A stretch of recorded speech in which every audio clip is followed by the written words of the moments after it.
It's been over a week now since I've got my sailrite fabricator. Um, it's a really good machine. I've been thinking about buying one for many years now, but I do have a drop feed industrial machine, and it seemed to have served me well for a very long time. However, you know, it's very difficult to feed something like vinyl, and leather and any type of synthetic, and even the leather, it's quite difficult once you get thicker on the other machines because it wasn't designed for that. This machine, it can do a lot of heavy denim, canvas, leather, and vinyl, and I've put it through the tests, and it does work very well, and I think it's money well spent. It's not that the other machine couldn't sew it. It was strong enough to sew through almost the same as this machine here, but it just didn't feed well. You pretty much had to go behind and pull it through to make sure it fed evenly. And after a while, it just got difficult. So I did some research, and there are many machines you can buy, and all of them are very similar.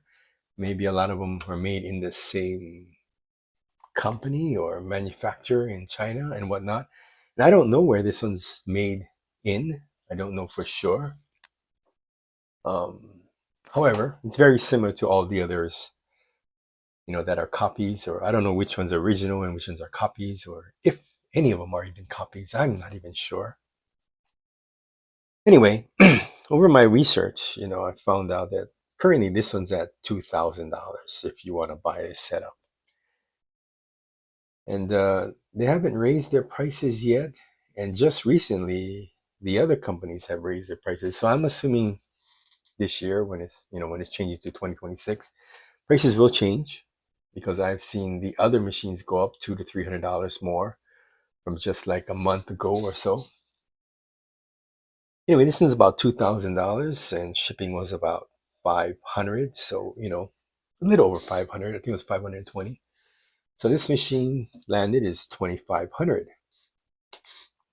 And then there's the other ones like the Juki, I think the 1541, which is somewhat similar to this. That was about $2,100. So it's about $100 more than this setup here. However, I'm not exactly sure, but you might have to add a speed reducer to that. So that will add to the cost a little bit. I mean, I did add a speed reducer to this one here, which I'll talk more about later. And I think there's an option to change out I think the servo motor to where you can get needle positioning for that. It's an extra $100 or $200, I think. Either way, the base is about 2,100 plus 400 shipping, so it comes out the same, 2,500 if you want a Juki 1541. And then there's like the Thor. I think the Thor, which looks pretty much exactly like the Juki 1541. The Thor 1541 is about $100 less than the Juki 1541. So, you're looking at about $2,400 delivered. 2,000 for the machine plus 400 for shipping, 24. So it's right in there. The Thor is 24 delivered, the Juki is 26 delivered, or 25 delivered, and this is about 25 delivered. So it's about the same price. And of course, there's, the console 206. It's about the same as the Thor 1541. It's about 2,400 for shipping. And then, of course, the Cobra Class 18, which kind of reminds me of this. Either way, that's quite a bit more. I think more comes in that package, but with shipping, everything is about 2,800, and that's just recently. When I was researching to buy this, that was a lot cheaper. I mean, it has gone up anywhere from 200 to 400 in the last month or so, I guess. So the prices are changing quite drastically, and shipping is always a big deal. It's quite a bit, and adds to the cost. But the reason I actually went with this one instead of the Juki, even though initially going in, I was leaning toward the Juki, because the TL 2010 has been serving me great for a long time, and I actually wanted to upgrade to a needle feed or compound feed or triple feed or whatever they call it. I just refer to it as a needle feed instead of a drop feed. And we bought this, and I ran it through all kinds of material and everything, and this is great. It's a great machine, and I'm assuming if you get any one of the other ones, Juki, Thor, Console, Cobra, or Jack, or any of the very similar ones, it's going to run great. But the reason I chose this is because the company's based here in the U.S., and I can get parts for it very easily. However, what I didn't know at that time was that since they're all very similar, you can buy aftermarket parts everywhere for them. Anyway, I'm still quite happy with the purchase because I've done probably over a dozen bags in the last just a week alone, and it has worked great. Now the things I don't like, I will start showing you now. This might help influence you in your purchase. Is this leg lift here? Hold on, let me pause the camera. I'll get it set up so you can kind of see it a little better. Okay, the camera's set up now. So the noise that I don't like is coming from, I guess, the knee lift assembly, what lifts the foot up and down. Yeah, take a listen to this.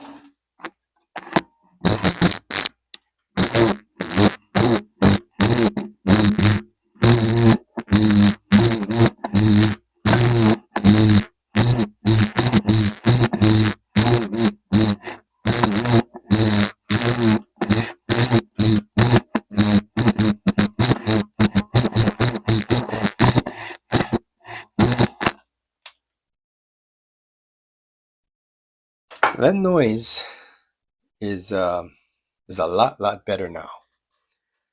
I mean, let's see here. When I first got it, I mean, these are cranked way down, like to the maximum. So I've loosened it up quite a bit. So now it's pretty much at the minimum it can be at. And then I guess right down here, I've taken off this plate, and I've heavily oiled things. I mean, you can even see, I don't know if you can see, it's all shiny down here. It's all oil because I soaked it with oil, trying to get that noise down quite a bit. And it's probably, you know, 5 to 10 times less noisy now, but pretty much is the quietest I can get it. So I'm thinking I have to go in there, maybe take apart some things, polish it up, or try and get it to run a little smoother. But that noise kind of reminds me of Welcome Back, Kotter. Horshack, when he laughs and stuff. It's I don't know. Maybe I'll get used to it. But let me bring this closer here.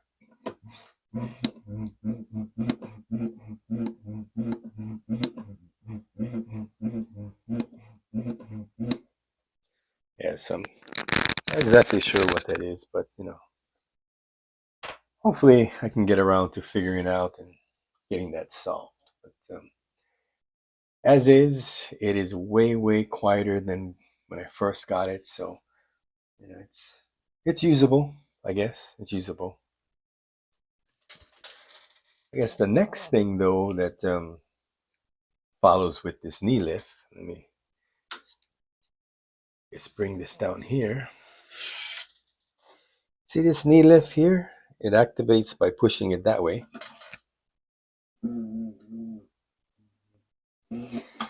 And the table is kind of wobbly that way. So every time you push on this way, table kind of squeaks over there. I mean, mine's not that bad.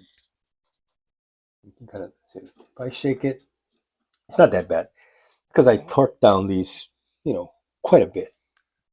And if it was really annoying, I'd probably put a diagonal crossbar, maybe from up here to here, or maybe behind the motor, so I can leave that space to do something with. Maybe put a bar from here down to here diagonally, and that would solve the problem, or possibly from here, this middle of this leg here to this leg here. Something diagonal. But actually, it hasn't bothered me so much that I had to do that yet. But I think eventually, I probably will have to. But for now, it's okay. Oh, got interrupted there. I'm not really sure where it was.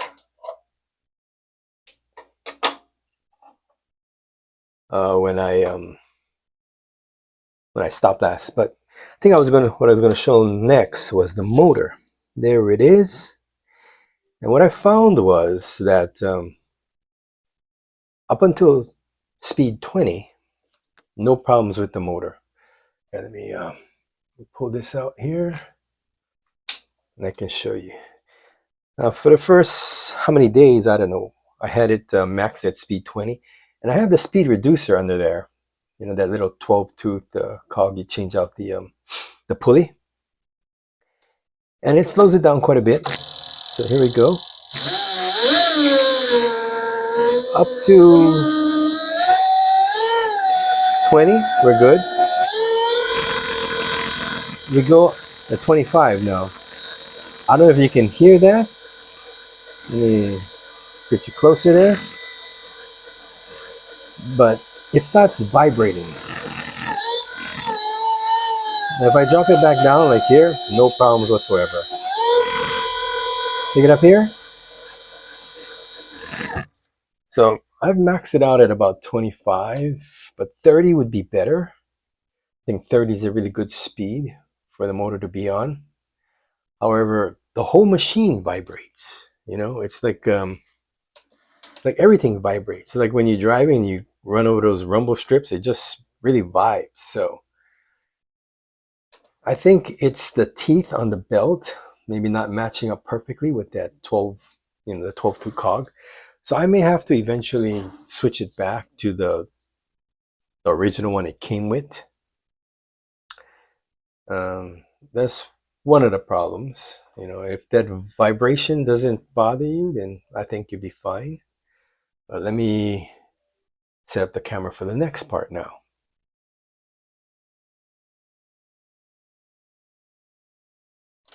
Okay, here's the next part. I guess I was sewing and I forgot about this because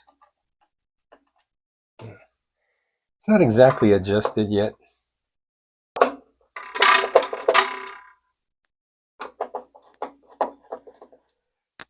And then,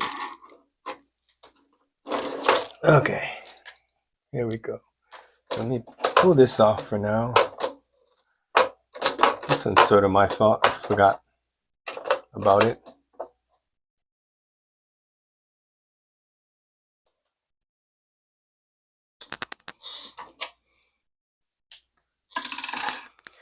Seem to have wasted some thread there. However, let me back this up. I don't think you can see it, but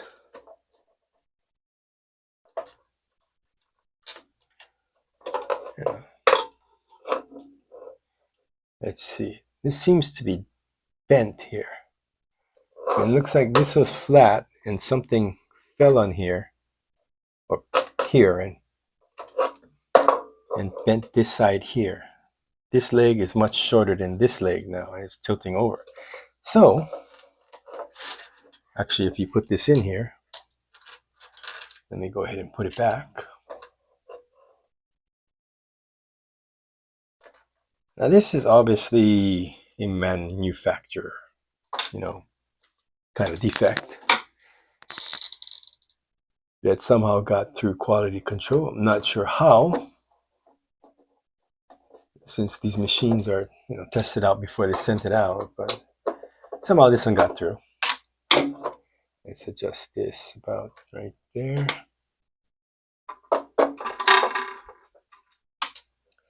So, kind of set it up so it's got a little gap between here. When you push this forward, it engages. But, you see that there? It'll just fall right off.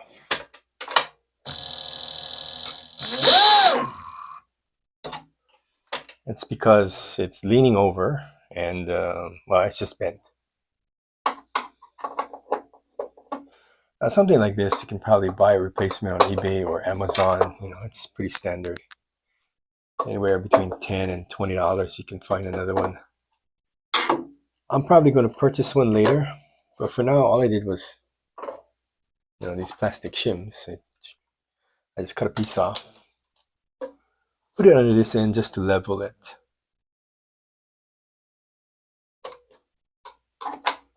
And bring this side higher at least, so.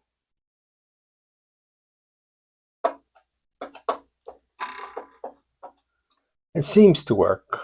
I mean, ideally, I'd have to drill the hole to bring this more over that way, but I plan to replace this sometime anyway, so.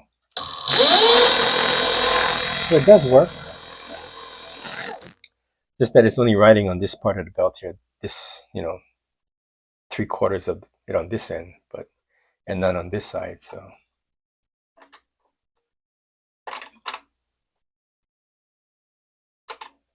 Yeah, so you can feel all the rubber on here. It's on the wheel. You can kind of barely see it. That side of the wheel is a little more white than this side here. That's because it's rubbing the rubber off of here and sticking out here because, this is not parallel with this. So it's always at a slight angle. So it's always friction and rubbing off the rubber. So it's probably wear through the belt much faster. So I'm probably going to have to buy another one. I mean, I think when I first got the machine, I took a picture. I made a small little video, sent it off to sailrite, but it's been over a week now. Haven't heard back from them yet, so I don't think they're going to replace this. So I'm going to probably have to just purchase my own. I'll just use this for now. That's the second thing that's kind of odd about this machine. If you're thinking about getting it, I know the camera's kind of crooked a little bit, but it's the angle I have to get to over here. Let me pause it, and I'll bring you to probably the last part, that I found kind of interesting. Okay, the last part I found most interesting is that right here, if you go to the maximum height of the table, and I'm thinking you could probably get another 2 inches if you use these extra holes here, but I don't know if that'll have, it might weaken the table a little bit. Anyway, if you assemble the table, maximum height, what you will find is the top of the table is 31 inches. Now, I'm definitely not tall, not short, I'm 5'10", and table height seems a little low. But it's one of those things you can get used to. It's not a big deal. What is kind of odd, though, is that to get the table level, let's see right there, and right there, you really gotta jack up the legs. Like this one here is flush. This is just the rubber pad that comes with it. Back there, I got 5 rubber spacers. They're 1/8 inch each. So there's 5/8 there. There's 4 over there. So that's a 1/2 inch. And there's 2 over here. So this is a 1/4 inch. I have to raise this leg. There's a 1/2 inch. I have to raise that leg. And 5/8 inch. I have to raise that leg. Now you could be thinking, well, hell, floor is not level. Well, truth to be told, I've never found a house with a level floor or a straight wall. So here's the level on the floor. You can see that that's pretty level that way. If we bring it this way, you can see that's quite level there. So, I mean, I laid down this floor. I seem to have clipped that last section off a little bit. Anyway, the table's level now. I'm quite happy with it. I've sewn quite a bit with this, and it has pretty much served me well. I'm quite happy. I mean, I'm quite happy with the way it's performed. And would I buy it again? I mean, if I was starting over, I'd probably do the same research. I'll probably come to the same conclusion that this fabricator, the Juki, the Thor, the Cobra, the Jack, they're all roughly the same price. I mean, $100 difference either way. Probably the most difference would be $200 if you went with the other ones. And they're all about the same. I mean, I haven't used any of the other ones, but during my research, I watched a lot of videos. And they all operate very similar. And the setup's going to be somewhat similar. The other ones, you might have to work on the speed reduction, putting a pulley or changing out some things. There's going to be some work there, just like there was some work here. And although not had the best luck with this company with that, my little bobbin thing, I still think the service is there if I press them. I'm pretty sure if I called up and nagged them, they'd probably send me another one. But not too worried about that. I've got it to work somewhat. But the reason I chose this is because if I needed a part, if something broke, and then things will break, they will wear down. There's that, and this company's been there for quite a while, and I'm going to be able to get that part, hopefully. So, I guess hopefully it helps if you're thinking about buying, one of these machines, because you really can't beat that walking foot there. I mean, my other machine can sew everything, and I still have it set up, for I think like I have Tech 70 on there, so it's a little lighter. But it just won't feed the vinyl. It struggles with anything that's synthetic, and it's just not even. So you have to pull it through, and after you get used to it, but why? I mean, this makes it so much easier. You just feed it, and it just feeds. So I pretty much do 90% of the work on this one now, and just 10% on the other one for the lighter things. And anyway, if you're thinking about purchasing one, I would definitely say, yeah, this is so far it's been a good decision, and hopefully it helps if you're looking for one of these.